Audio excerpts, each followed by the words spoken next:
This week, Siskel and Ebert review Uma Thurman bewitching old friends Timothy Hutton and Matt Dillon in Beautiful Girls. David Spade keeps pulling Chris Farley out of hot water in Black Sheep.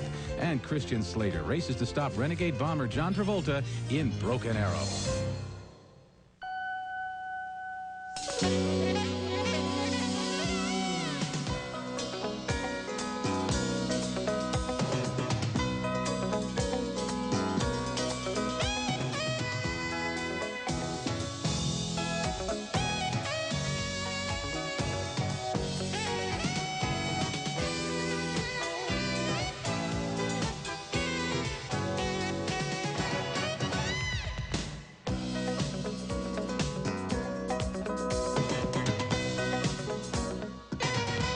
Assured me everything would go smoothly. Everything is going smoothly, I assure you. Our merchandise is not where it's supposed to be. It's right down there, Mr. Pritchett. John Travolta is a terrorist on the trail of a runaway nuclear weapon in Broken Arrow, one of 5 new movies we'll review this week on Siskel and Ebert. Also coming up, Chris Farley as the black sheep of the family, Uma Thurman and Mira Sorvino play Beautiful Girls, and a farewell to a man who just loves singing in the rain. I'm Roger Ebert of the Chicago Sun-Times. And I'm Gene Siskel of the Chicago Tribune. Our first film is Broken Arrow, and this is an action picture that's simply a lot of fun most of the way, even though it doesn't add up to much. Not a ringing endorsement, but I liked it. John Travolta stars as a top Air Force pilot who, unbeknownst to his co-pilot, Christian Slater, and their commanding officer, has masterminded a plot to hijack and ransom a couple of thermonuclear bombs that are aboard the stealth bomber he's assigned to take for a test ride in the Utah desert. Palmdale's concerned about low-level gamma and X-ray diffusion screwing up the peripherals. They want to send up a couple on a pre-dawn run, see if anything glows. 61s? Big ones. 83s. Phew. Crowd pleasers. After scuttling the plane and seemingly getting rid of Slater, Travolta meets with the money man behind the hijacking. He's played by Bob Gunton. Look, Mr. Pritchett, I will deliver the weapons to the destination. But I can't depend, and I can't guarantee pay. What if they don't? Well, if they don't, the Southwest will be a quiet neighborhood for about 10,000 years. Of course, Slater has survived the plane crash, and he joins forces with a pretty Utah Park ranger, Samantha Mathis, to try to defeat Travolta and his crew. This is a typical high-energy scene directed by Hong Kong filmmaker John Woo in his second Hollywood feature.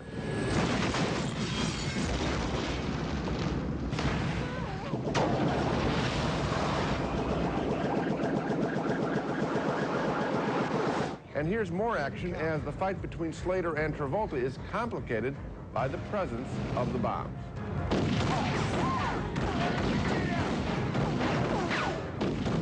Would you mind not shooting at the thermonuclear weapons? Instead of a constantly intriguing story, Broken Arrow offers us colorful characters, Travolta and his crew, against Slater and Mathis. The action gets a little long in the tooth, I think, in a mine shaft and then later on a train, but director John Woo keeps things moving with enough fresh visuals to hold our attention. On that basis, I like Broken Arrow. I didn't like it, Gene. In fact, I was quite disappointed in it, and you put your finger on some of the things I didn't like. It goes on too long. Yes. It's just one special effect after another, and it's boring because the story is not interesting, and the characters are not sharply drawn, and Travolta does not make a convincing villain. He's a sweet guy. He is. And that's why he's a star. It doesn't work. You know, as you say this, I don't think I've ever done this on this show in 20 years, but I'm going to twist my thumb. I'm going to go just like this, because... I talked you into it? Well, listen, it was a half-hearted endorsement. It was. Right at the top, I don't normally say half-hearted. And what am I really defending here? I'm defending some colorful action scenes, and they are colorful action scenes. And the rotor blade, I thought, you know, this is a lot of fun that we just saw, but really... I can't recommend it. It's not up there. There is a craft of action pictures that's up in this level. This movie just doesn't quite. I'm changing my opinion now. I'm Do me amazed. one. No, I'm amazed. I know you're amazed. Do me one favor. Yeah. Look in the camera and say I was wrong about Cop and a Half. It wasn't a very good movie. Burt Reynolds. No, I won't do that. What? No, I won't do that. Listen, I saw things in Cop and a Half that I admired. That no one else did. Okay, well, in any event, you've done a very good thing, and I've also done a good thing, too, by sticking to my guns. Okay, next movie. Cop and a Half. And our next movie is Black Sheep, one of those films that just makes your heart sink, actually, if you love the movies, because you know that people are spending their good money to see it, and that makes you feel bad. because they're wasting their time. This is not only one of the worst comedies I've ever seen, but one of the least ambitious. It doesn't even feel like they're trying to make a good movie. The movie stars Chris Farley as a loose cannon who's the younger brother of a gubernatorial candidate, and David Spade is the campaign worker assigned to keep Farley out of trouble. Help! Help, please! Lord, Harold! I can't! Spade is told it will help if he removes Farley to a remote cabin in the boondocks where he can't get into trouble, but Farley can get into trouble anywhere.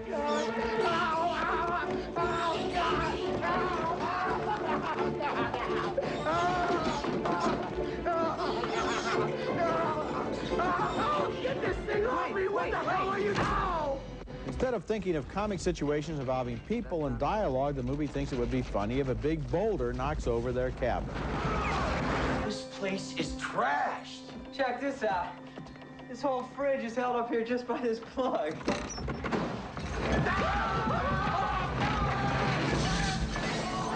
What's surprising is that the film was directed by Penelope Spheris, who made the brilliant Wayne's World and then somehow lost her way very badly. Her next film was The Beverly Hillbillies, which was bad but not awful.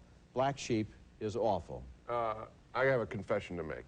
This is the first movie that I have ever walked out on in a theater in 26 years. I envy you. I envy you. I cut out after 20 minutes to go.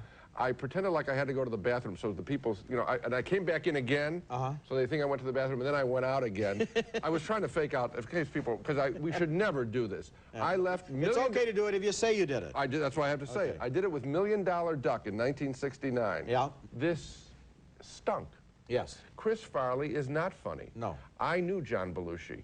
I knew John Candy. He's no John Belushi or John Candy. No. He's a bad actor. Yeah, but on the other hand, he doesn't have a chance with this script, which is totally... I have never seen him be funny with any script. Okay, well, maybe He just runs around, screams, and rolls on the ground well, like a fat man. This movie is very, very bad.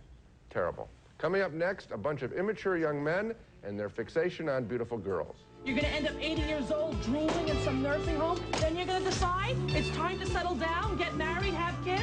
What are you gonna find, a cheerleader? Implants, collagen, plastic, cap teeth, the fat sucked out, the hair extended, the nose fixed. These are not real women, all right? They're beauty freaks. And they make all us normal women, with our wrinkles, our puckered boobs, hi, Bob, our cellulite, feel somehow inadequate. Rosie O'Donnell lays out the problem for the Generation X men in Beautiful Girls, a movie very much about the gulf that looms between men and women as long as guys are chasing the fantasies of, say, the Sports Illustrated swimsuit issue. Here, Michael Rappaport, one of the guys in a group of friends, explains his fixation with supermodels to Timothy Hutton, who's back in town for their high school reunion. A beautiful girl can make you dizzy, like you've been drinking Jack and Coke all morning. She can make you feel high, full of single greatest commodity known to man, promise. The promise of a better day. Naturally, the guys are absolutely struck dumb when a woman of model proportions, played by Uma Thurman, walks into their neighborhood bar. What is that? That is unbelievable. Stink, who's the vixen? It's my cousin. She's visiting from Chicago. This movie is very much about how men and women avoid meaningful relationships and get distracted by dead-end affairs like this one between a married Lauren Holly and her old high school sweetheart, played by Matt Dillon. Come on. You can slip into something more comfortable. What? Like me? But the most interesting female character in this movie is not a woman. She's a 13-year-old girl who is the next-door neighbor to Hutton. And she's played in a career-making performance by an actress certainly to watch, Natalie Portman. It's like the Wizard of Oz, William. The whole time it was right in your own backyard. What do you mean? You. Me and you.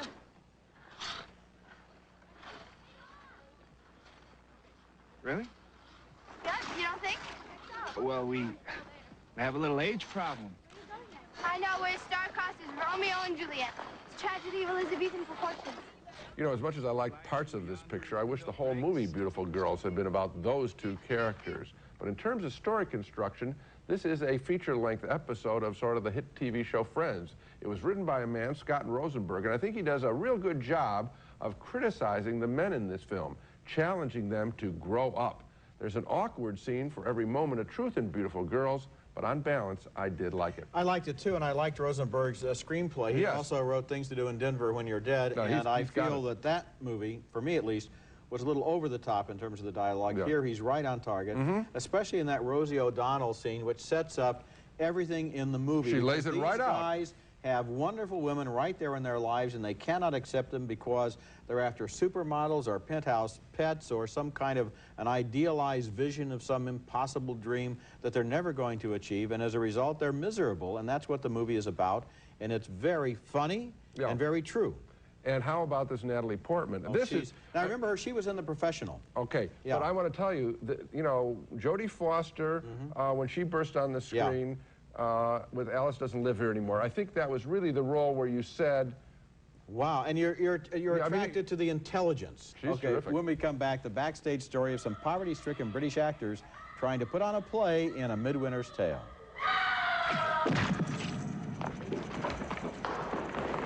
If that girl makes it to the first night without a serious accident, I'll be amazed. I'd like to talk a little bit about Hamlet. I see it as a very dark play. I see it as a very long play, darling. Sally Scissors is going to appear, we hope. Yes, no, I've got a lot of cuts, but what I'd like to do for the benefit of this read-through is to read the whole thing. Oh, great. We've only got 10 days rehearsal, but let's spend 15 hours reading the whole bloody thing on day one. A group of down-and-out British actors gathered to put on a Christmas production of Hamlet in that scene from Kenneth Branagh's new film, A Midwinter's Tale. It's the backstage story of actors who have not professionally been successful, who all have their own hard luck stories, but who love the theater and are willing to work for almost nothing. What they don't like so much is that their room and board consists of communal meals and shared quarters in the old church where they're doing the play. Michael Maloney plays the actor, director, producer who has pulled this troupe all together, and he introduces Celia Emery as the production designer who will turn the church into Hamlet's castle. You see, we must make the design all about space. People in space. Things in space. Women in space. Men in space. So it's sort of a spaceman. In a sense? One of her ideas involves smoke, a lot of smoke. It's just that we spent all morning on this. We haven't got beyond who's there. And that's a question I fear many of the audience will be asking if the smoke's this thick. Crisis occurs when the director suddenly gets a job offer from Hollywood for big bucks. Joan Collins plays his agent. Now you get more up front but no back end, and I'm going to fight for a cut of the merchandising. Of course, we can't hold them to ransom if the first picture's a monster hit, but we do get 3 years' money and 6 months a year employment guaranteed in a concept that could be Star Wars all over again. There are a few things that actors like better than sharing stories about their miserable working conditions on poverty-stricken fringe productions, and A Midwinter's Tale plays like a lot of those stories all rolled up together.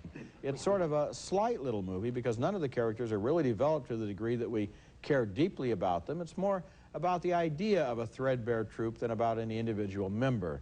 But it's an exercise in backstage lore and an evocation of the romance of even the most humble stage production. I enjoyed it. I enjoyed it too, and I guess I'm a sucker for any of these backstage theatrical troupe stories. I liked A Man of No Importance with Albert Finney and his troupe, a more serious picture, and also Bullets Over Broadway by Woody Allen. I guess because I know that actors are having so much fun playing this stuff, because it all, as you said, comes out of their background. They've all had these stories, and that fun is always transmitted through the screen to me. When we return, a movie about a remarkable woman and her equally remarkable family, Antonia's Line, is next.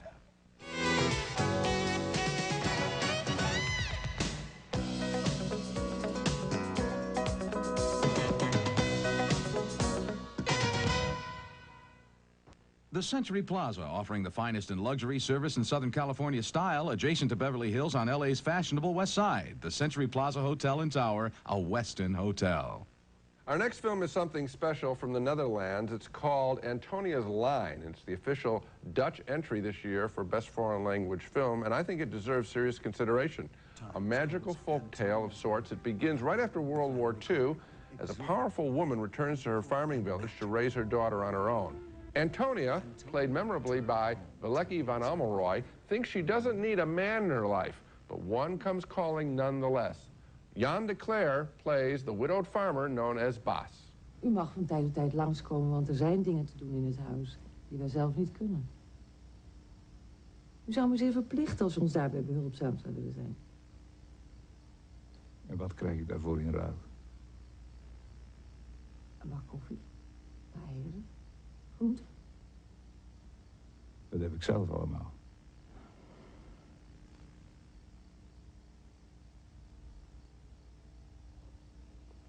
Goed. Ik zie wel. Antonias Line is harsh on the churchmen in the town. This is a film that prefers people to institutions as the local pastor rants against Antonia's independence and the overt sexuality of her daughter Danielle, played by Els Dottermans. Het rijk der Joden kwam ten val door de vervloekte Jezebel en haar verdoemde dochter.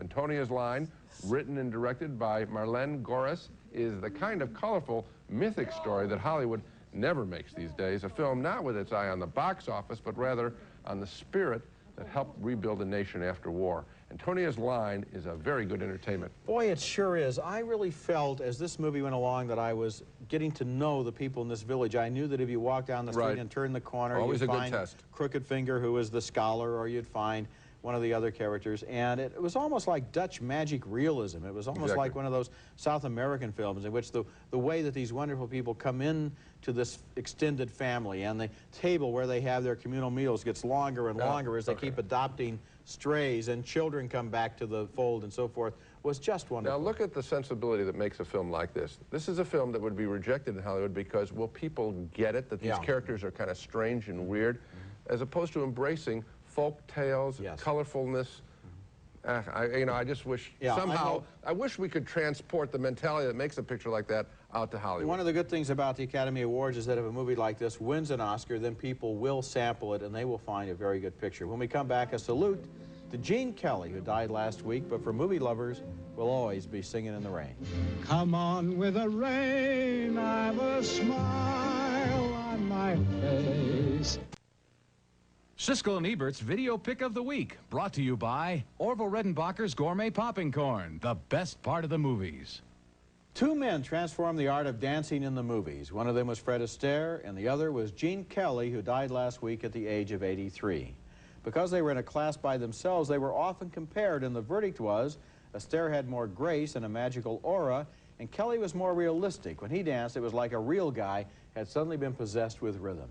Here is the great scene for which Kelly will always be remembered. It's from Singing in the Rain, made in 1952, which many people feel is the greatest screen musical of all time.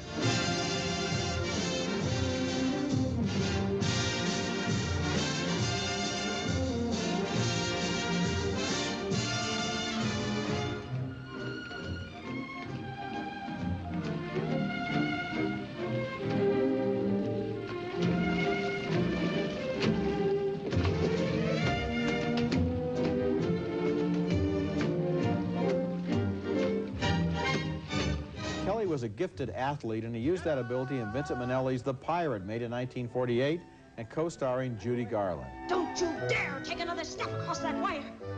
Don't you dare! Manuela, you don't mean that. Kelly was the choreographer on most of his dance films, and he pioneered the idea of an extended ballet at the end of a film, which cut loose from the storyline and floated free as a fantasy.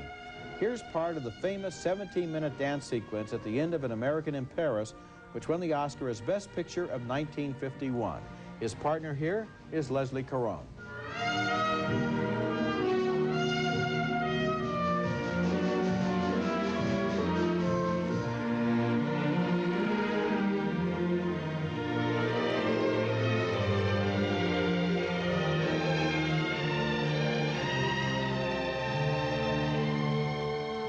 Gene Kelly was the greatest star of the golden age of MGM musicals, which began about 1945 and ended about 10 years later. During that magical decade, one Technicolor masterpiece after another came from the studio, and Kelly was at the center of the best of them. Later, when his dancing days were winding down, he became a director and had some hits, including Barbra Streisand's Hello, Dolly, but he will always be remembered as a dancer and never be forgotten for Singing in the Rain. Okay, now let's take another look at the movies we reviewed this week. Two thumbs down. Gene's was a little slow going down, but it came down all right for Broken Arrow, the big-budget thriller about terrorists who steal a nuclear bomb. Two big thumbs down, very big thumbs, way down for Black Sheep, a movie which is very much in the running for worst film of the year. Gene walked out. I wish I had. Two thumbs up, though, for Beautiful Girls, the bittersweet tale of men whose search for the perfect woman destroys their relationships. We especially like Natalie Portman as the kid next door. 2 thumbs up for the backstage theatrical lore and Kenneth Branagh's A Midwinter's Tale, with a troupe of beleaguered actors trying to stage Hamlet on Christmas Eve. And finally, 2 thumbs up for Antonias Line, a very special film from Holland about a strong, independent woman and the 4 generations of her extended family. So, Antonias Line, A Midwinter's Tale, and Beautiful Girls. That's it for this week. Next week, we'll be back with reviews of more new movies, including City Hall, starring Al Pacino, John Cusack, and Bridget Fonda, in a thriller about murder and corruption in New York City. Got a shootout in Williamsburg. Yeah, there's 2 deaths, and they're connected, and that's all I know. And that's all I want to know. And also, Happy Gilmore, starring Adam Sandler as a failed hockey player who becomes the celebrated bad boy of the professional golf circuit. The price is wrong, Bob. That's next week, and until then, the balcony is closed.